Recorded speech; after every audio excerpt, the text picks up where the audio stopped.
Ini Quran surat Asy-Syura, surat ke-42 ayat 16. Dan orang-orang yang membantah Allah sesudah itu diterima. Nah, ini cerita tentang orang ini sudah sampai pada satu kesadaran bahwa Allah itu bersama saya. Bahkan Allah sering azan, sering menyeru saya. Bahkan azannya Allah itu setiap saat, bukan 5 waktu. Mengingatkan saya. Nah, dan orang-orang yang membantah Allah sesudah itu diterima. Kalau kesadaran itu sudah clear, sudah diterima ini. Malah setelah itu kalian masih tetap membantah Allah. Padahal sudah diingatkan seperti ini. Masih membantah Allah. Apa kata Allah? Maka bantahan itu sia-sia saja di sisi Tuhan mereka. Mereka mendapat kemurkaan dan bagi mereka azab yang sangat keras. Hadirin, tidak ada hukuman bagi mereka yang tidak tahu. Hukuman selalu bagi mereka yang tahu, tetapi mereka mengabaikan apa yang mereka tahu itu. Jadi, kalau bertekad untuk menjadi orang baik, tidak usah berdebat tentang cara menjadi baik. Langsung saja jadi orang baik. Paham ya? Jangan tanya sama saya gimana caranya jadi orang baik.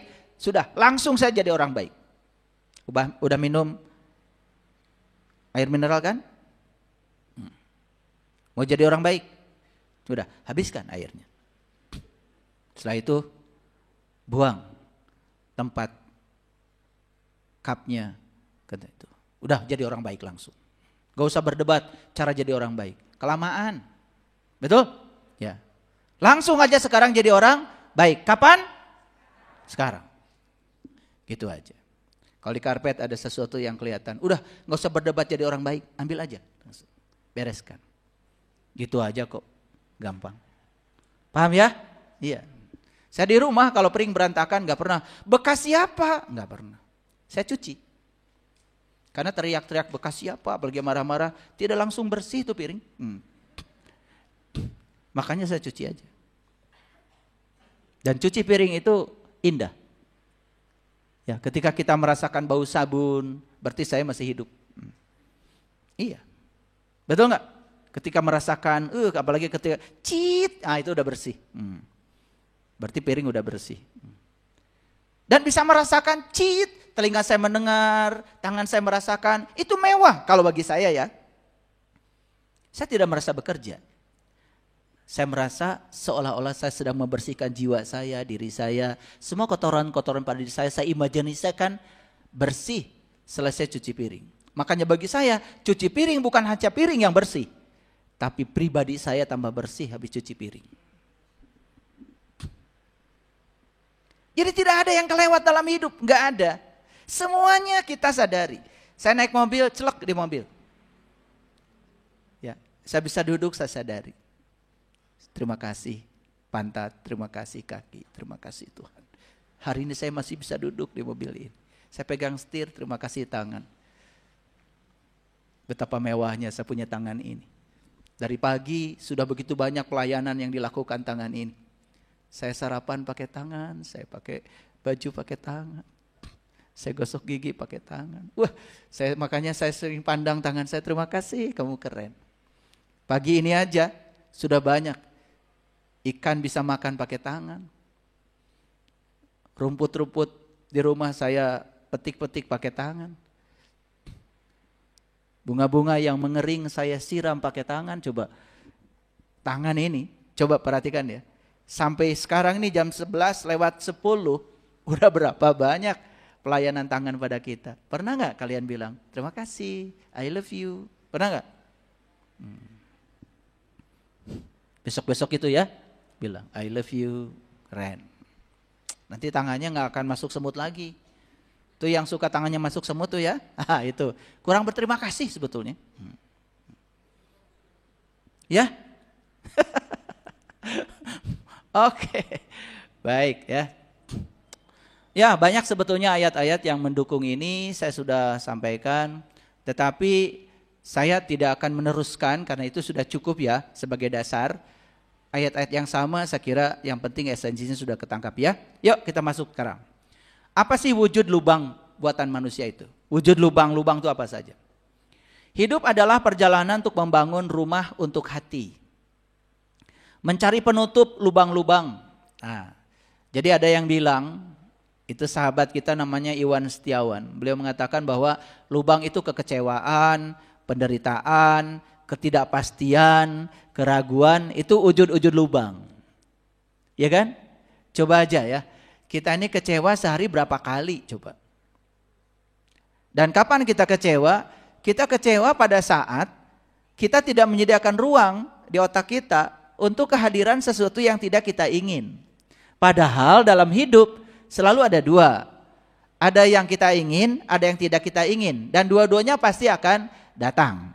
Tapi kita hanya menyediakan ruang di sini untuk yang kita ingin saja. Berarti ketika kita menciptakan diri kita, identitas diri, saya hanya mau menerima yang itu, tapi tidak menerima yang ini. Sehingga kita sedang menciptakan lubang.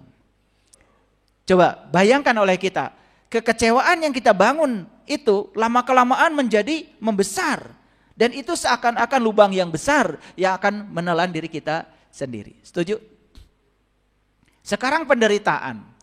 Dan kita mengira selama ini penderitaan itu dari luar. Padahal penderitaan itu semua berasal dari kita. Lihat saya semuanya. Peristiwa itu tidak ada pengaruhnya terhadap kita. Tapi yang berpengaruh langsung pada kita adalah reaksi kita terhadap peristiwa. Itu yang menjatuhkan kita. Coba bayangkan ya. Bisa ingat gak Bapak Ibu? Bagaimana reaksi kita terhadap peristiwa. Terutama peristiwa yang tidak kita inginkan. Selalu negatif? Selalu negatif? Selalu kesal? Selalu marah? Selalu protes? Coba bayangkan ya. Coba dibayangkan. Ini yang umur 60 tahun ada di sini? Acungkan tangan. 60? Selama 60 tahun udah segede apa itu lubang? Betul nggak? Lubang kekecewaan, lubang penderitaan, betul nggak? Belum lagi lubang keraguan-raguan, betul nggak? Iya. Dalam segala hal selalu takut, selalu ragu-ragu. Ingat saya. Kita tidak akan pernah punya pengalaman baru kalau tidak mau mencoba. Dan mereka yang takut mencoba selamanya tidak punya pengalaman baru.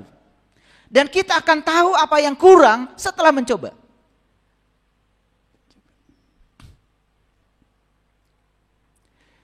Segera setelah Anda peduli pada diri sendiri dengan apa yang baik, dengan apa yang buruk dari rekan-rekan Anda membuat lubang di hati Anda supaya kejahatan masuk. Ini dari seorang filosof Jepang namanya Morihei Ueshiba. Saya cantumkan nama-namanya ya, karena saya ini adalah menyadur dari apa yang dipikirkan orang. Tapi saya jelaskan. Apa maksudnya Morihei Ueshiba ini? Lihat saya semuanya. Sepanjang kita masih dualitas, sepanjang kita masih diperbudak dualitas, baik buruk, benar salah, senang tidak senang, sebetulnya Anda sedang membuat lubang di hati Anda. Jadi maksud saya? Oke, lihat saya semuanya. Kita menilai benar, itu kan sesuai dengan pengetahuan kita. Sesuai dengan kesadaran kita. Belum tentu yang kita sebut benar oleh kita, kan benar juga menurut orang lain. Yang pengetahuannya berbeda dengan kita. Betul nggak? Kita sebut itu salah, itu juga belum tentu salah. Karena kita menilai benar salah hanya berdasarkan referensi yang ada pada diri kita. Sedangkan kita sendiri menyadari bahwa kita pun belum belajar banyak. Betul nggak? Nih saya kasih tahu. Sepanjang kita terjebak benar salah, baik buruk, senang tidak senang, sebetulnya Anda sedang membuat lubang di hati Anda. Nah, Morihei Ueshiba ini saya tidak tahu apa agamanya. Tetapi dalam Al-Quran Allah mengatakan, tidakkah kamu mencoba jalan mendaki? Kata Allah. Allah bilang, wahadainahu najdain, aku telah memberikan 2 jalan kepadamu. Tapi Allah bilang, tidakkah kamu mencoba jalan mendaki? Dikasih 2 jalan, tapi kita tidak disuruh memilih salah satunya. Malah Allah menyuruh kita mencoba jalan mendaki. Apa katanya? Fakku raqabah, bebaskan kamu dari perbudakan. Kita setiap hari diperbudak oleh benar salah, baik buruk. Dan saya sudah jelaskan di kajian yang sebelumnya, sepanjang kita masih terjebak dengan benar salah, baik buruk, sebetulnya kita sedang meracuni kebersihan hati kita sendiri. Sama dengan membuat lubang. Makanya ketika bulan Ramadan kita disuruh memperbanyak sholat witir. Tahu Bu, sholat witir? Apa? Pak? Apa? Hah? Sholat witir. Sholat apa Bu? Sholat sebelum tidur. Sampai pusing. Ya. Saya sudah sholat witir, tapi saya sholat lagi. Kemudian saya tidur. Apakah berdosa? Waduh, mesti. Lagian pertanyaan kayak gitu masih ada lagi yang masih menjawab. Sholat witir itu artinya apa? Witir itu artinya ganjil. Ganjil kebalikan dari genap. Jadi sholat witir itu artinya ya bukan sekedar kita melaksanakan sholat yang rakaatnya ganjil. Tetapi tekadkan dalam diri kita bahwa kita akan melampaui segala dualitas. Melampaui benar salah, baik buruk, itu namanya sholat witir. Kesadaran yang muncul pada diri kita adalah mulai saat ini saya akan witir, saya akan ganjil. Saya bisa menerima semua apapun yang terjadi apa adanya. Itu witir. Makanya di Quran surat Al-Fajr dikatakan ya, begitu kamu sudah ganjil, maka fajar mulai menyingsing. Itu esensi Quran surat Al-Fajr itu. Iya. Kadang-kadang kita nggak ngerti ya. Tak seorang pun bisa kembali secara utuh setelah kita membuat lubang yang dalam di hatinya. Ngerti nggak kata-kata ini? Tak seorang pun bisa kembali secara utuh setelah kita membuat lubang yang dalam di hatinya. Ngerti nggak kata-kata bijak ini? Kalau kita pernah menyakiti orang lain, sebaik apapun cinta yang kita berikan lagi kepada orang yang pernah kita sakiti ini, tidak pernah utuh lubangnya. Apalagi kalau kita tidak melakukan apa-apa setelah kita menyakitinya. Luar biasa ya.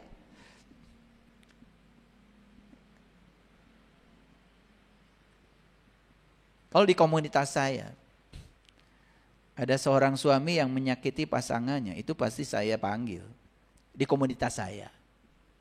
Karena suami itu tidak bisa dinasehati oleh istrinya, kecuali bisa dinasihati oleh orang tuanya atau gurunya. Begitu menurut riset John Gray.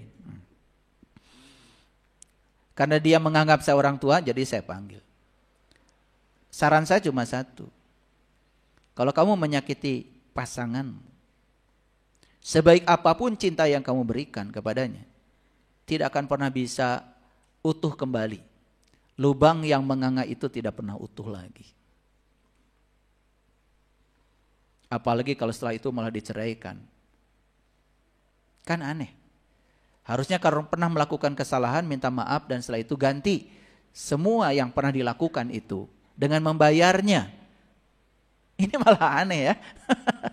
Luar biasa ya. Kayaknya nanti sudah dengar ceramah ini berubah. Semoga banyak yang dengar ya kajian ini.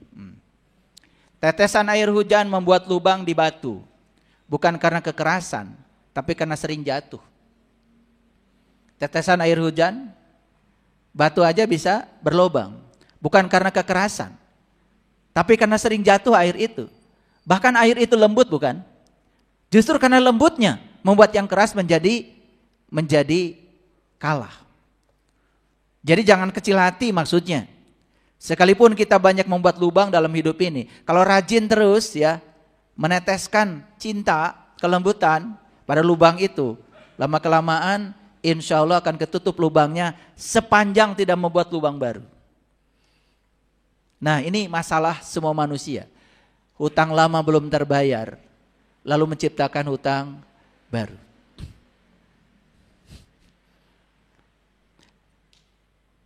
Tidak ada gunanya mengisi saku Anda dengan uang jika Anda memiliki lubang di sudut. Setuju ya? Ini dari George Eliot. Jadi kalau kita mau mengisi saku dengan uang, kalau di sudutnya ada yang bolong, kan gak isi-isi, itu maksudnya. Ini sebetulnya mengumpamakan kita. Seolah-olah kita ini setiap hari ya menciptakan lubang terus-menerus, lalu menutup lubangnya nggak rajin. Sementara lubang yang kita ciptakan di mana-mana ada. Dan lubang itu semakin membesar. Ngerti maksud saya? Oke. Disakiti oleh seseorang yang benar-benar Anda sayangi itu meninggalkan lubang di hati Anda yang hanya bisa diisi oleh cinta. Ini sebetulnya saya tuliskan pesan George Bernard Shaw ini, seorang psikolog, untuk mengingatkan kita bahwa tidak ada cara untuk menutupi lubang yang pernah kita buat kecuali dengan cinta. Cinta yang saya maksud di sini adalah kekuatan positif. Bukan sekedar rasa perasaan, kekuatan positif. Bapak Ibu, saya percaya sepanjang hidup kita pasti di antara kita termasuk saya pernah membuat lubang itu. Dan sekarang mari kita sadari, lubang-lubang yang pernah kita ciptakan itu ada tanggung jawab dari kita sekarang untuk menutupinya. Dan kalau kita punya rasa itu hari ini, berarti kita akan menghentikan untuk membuat lubang baru. Dan kita siap-siap untuk mengisi lubang-lubang itu. Memiliki kemampuan untuk melangkah. Maksud saya begini. Bagaimana kita menyetop lubang yang baru supaya tidak tercipta lagi? Yang pertama, miliki kemampuan untuk melangkah. Lakukan apa yang bisa dilakukan hari ini dengan totalitas. Jangan nunggu besok. Lakukan yang bisa dilakukan oleh kita hari ini dengan totalitas. Lihat saya semuanya. Tidak ada yang sempurna yang bisa kita lakukan. Karena kesempurnaan itu hayalan pikiran saja. Dan adanya di masa depan. Yang bisa kita lakukan hari ini adalah, yuk kita berusaha dengan total, sekuat tenaga, dan kita mulai hari ini, saat ini melangkah. Jangan diam terus. Ya, setelah sadar bahwa kita telah menciptakan lubang, itu yang pertama. Yang kedua, bebaskan diri dari tekanan. Terutama tekanan agar selalu diterima. Kan kita ini setiap hari ingin agar semua orang menerima kita. Dan kita tidak siap untuk ditolak. Padahal penolakan itu kalaupun harus hadir, ya, penolakan itu ya, kalaupun harus hadir, itu bukan untuk menghentikan kita. Kalau ada orang yang menolak kita, itu bukan menghentikan kita, malah bisa jadi lewat penolakan kita akan tumbuh menjadi pribadi yang lebih kuat. Yang ketiga, lepaskan diri dari kebutuhan untuk mendapatkan persetujuan dari orang lain.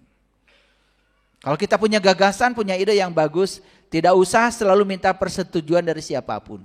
Jadilah dirimu sendiri. Kalau itu adalah mimpimu, kalau itu adalah kekuatanmu, kalau itu adalah personal genius zonemu, lakukan. Itu pengalaman saya. Stop mencari kebahagiaan dari luar. Semakin kita mencari kebahagiaan dari luar, kita akan diperbudak oleh segala sesuatu yang tidak bisa kita kendalikan. Ingat ya kajian saya sebelumnya. Begitu kita disibukkan mengendalikan yang tidak bisa kita kendalikan, habis energi kita. Ingat, fokus saja pada apa yang bisa kita kendalikan. Pikiran kita bisa dikendalikan. Perasaan kita bisa dikendalikan. Reaksi kita terhadap situasi bisa dikendalikan. Situasinya sendiri tidak bisa dikendalikan.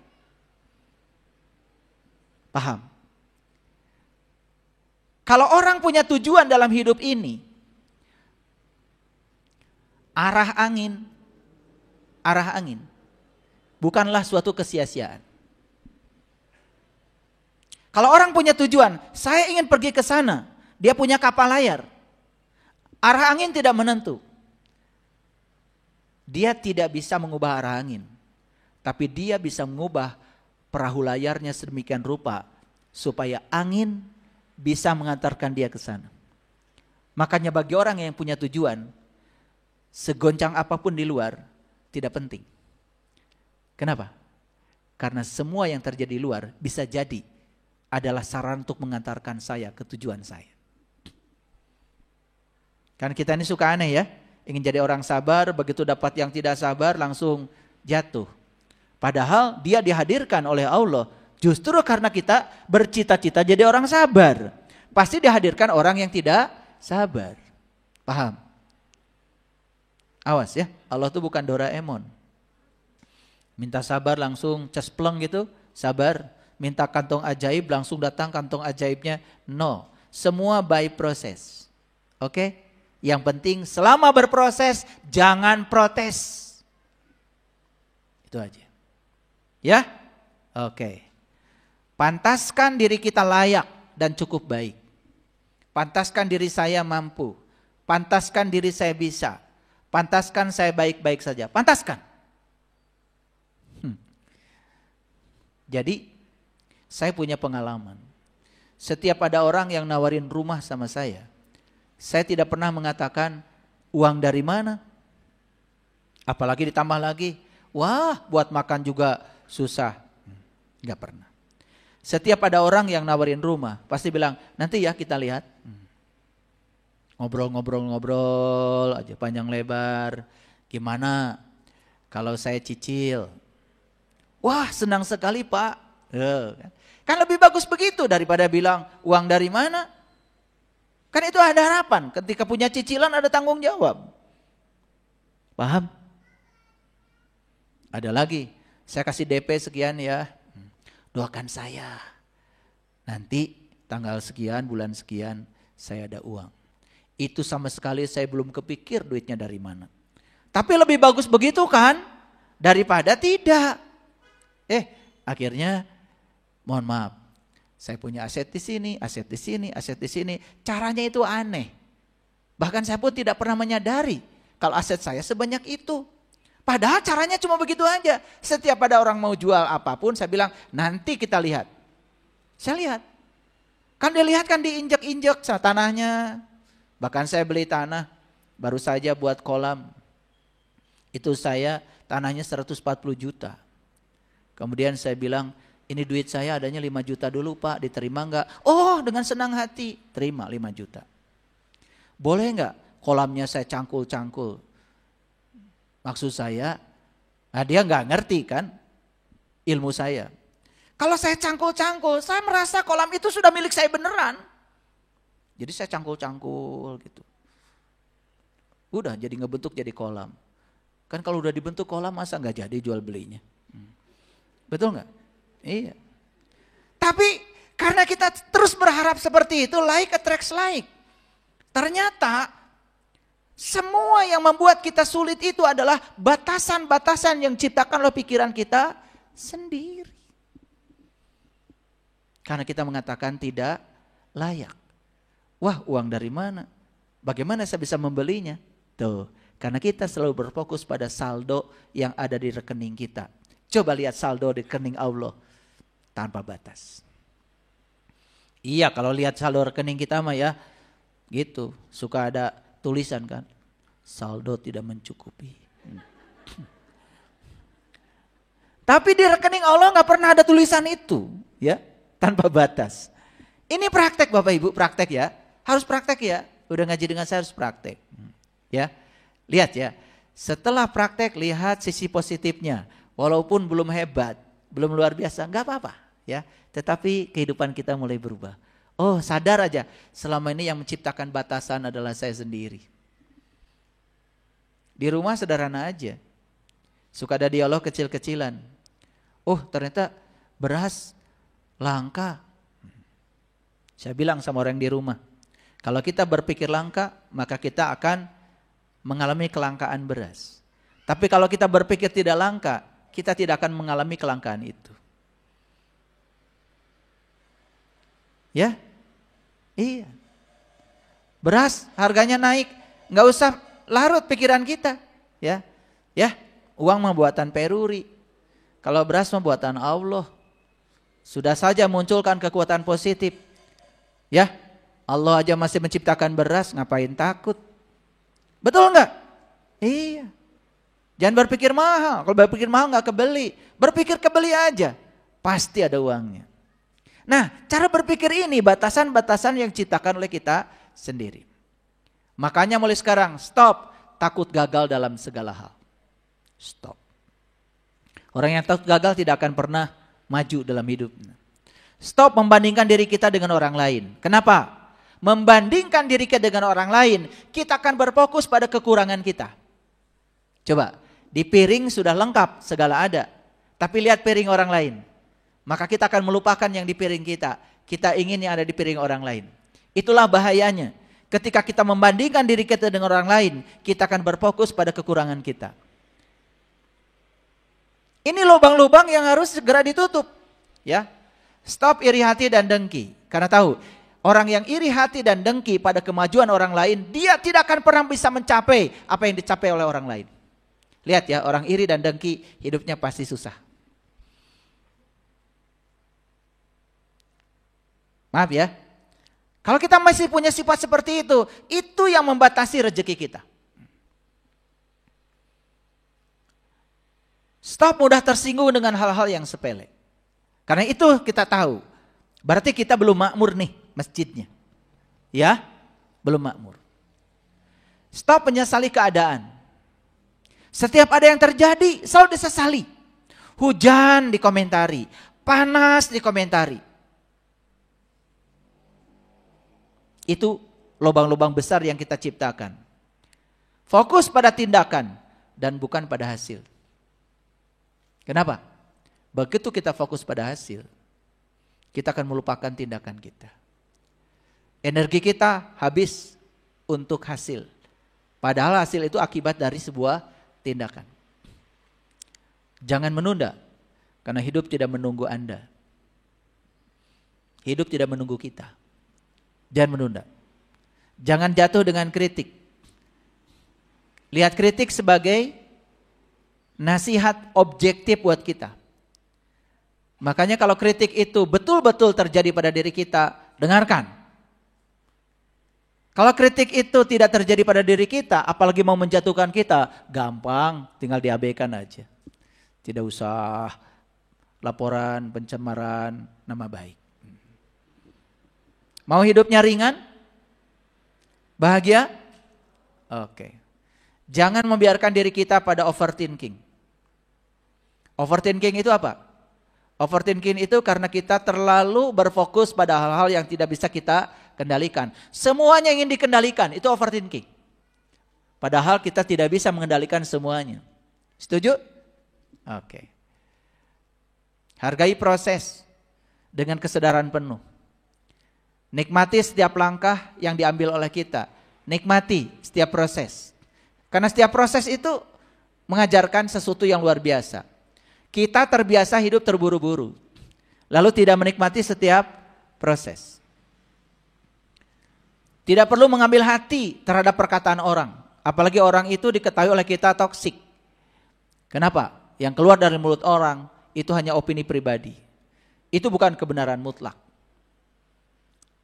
Tadi ditegaskan, saya ulang lagi, tidak membandingkan diri kita dengan siapapun, karena membandingkan berarti kita akan fokus pada kekurangan kita. Sederhanakan ekspektasi terhadap hidup. Kenapa? Banyak orang yang hidupnya berat itu karena ekspektasi dia terhadap hidup terlalu besar. Tidak ada ruang dalam dirinya menerima yang sebaliknya. Ayo perhatikan, orang yang hanya menerima yang diinginkan, tidak ada ruang menerima yang tidak diinginkan, pasti stres. Tidak menyimpan dendam atau rasa sakit hati. Ya, daripada kita menyimpan dendam, rasa sakit hati membuat lubang kita semakin besar, sudah, belajar memaafkan. Karena dendam itu hanya akan membuat kita semakin terbakar. Dendam itu seperti memegang bara. Dan bara itu sebelum membakar orang lain, sudah pasti membakar diri kita sendiri. Jalani hidup dengan fleksibilitas. Siapkan ruang untuk menerima yang tidak diinginkan. Fleksibel. Fleksibilitas itu kayak shock breaker tuh. Jalan bagus, bisa. Jalan jelek diredam. Semua kejutan-kejutan dari jalan jelek itu diredam dengan fleksibilitasnya. Shock breaker, ada pegas di situ. Bayangkan ya, naik sepeda motor, naik mobil nggak ada shock breakernya. Shock breaker itu artinya peredam kejut. Jadi kalau ada kejutan itu diredam. Nah kita harus menyiapkan diri ya untuk meredam. kejutan-kejutan yang terjadi dalam hidup. Kalau sudah terbiasa dengan itu, maka hidup menjadi sangat ringan, tenang, bahagia. Kesimpulan terakhir, yuk sekarang kita periksa lubang-lubang yang sudah kita ciptakan oleh kita sendiri. Dan sekarang berniatlah secara konsisten, sungguh-sungguh untuk melemparkan butiran-butiran pasir sekecil apapun secara terus-menerus agar lubang itu tertutup kembali. Terima kasih. Assalamualaikum warahmatullahi wabarakatuh.